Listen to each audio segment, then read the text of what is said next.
आप इमारतों से उनका नाम हटा सकते हो, दिलों से मिटा नहीं सकते हो। आप अगर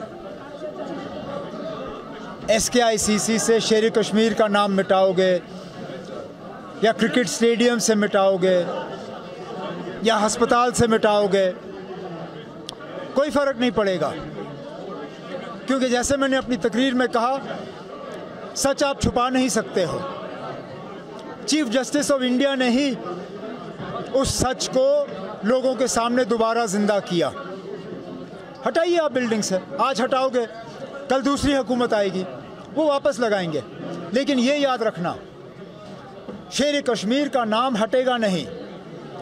उसके नाम को यहाँ से हटाने वाले जो हैं वो यहाँ से चले जाएंगे, उनको कोई याद नहीं करेगा, उनका नाम तक यहाँ रहेगा नहीं, लेकिन शेर कश्मीर का नाम जो है यहाँ के लोगों के दिलों पे छाया रहेगा। सुप्रीम कोर्ट आर्टिकल 370 को कैसे देख रहे हैं? सुप्रीम कोर्ट कैसे देख रहा है? आप कैसे देख रहे हैं? हम तो अब लड़ रहे हैं, हम लड़ रहे हैं और इंसाफ की उम्मीद लेके हम वहाँ पे हैं।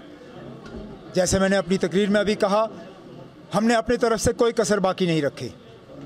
बेहतरीन से बेहतरीन वकील किए और उनका जो वहाँ पे उनकी जो परफॉर्मेंस रही, सब ने उसकी सराहना की और अभी भी मामला चल रहा है। हम उम्मीद करते हैं कि जो वहाँ पे जज हजरात हैं वो हमारे आर्ग्यूमेंट से कन्विंस हो जाएंगे।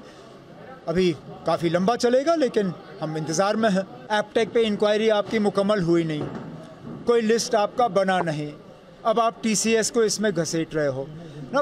क्या 2019 से पहले लिस्टें नहीं बनी? क्या वो ट्रांसपेरेंट तरीके से लिस्टें नहीं बनी?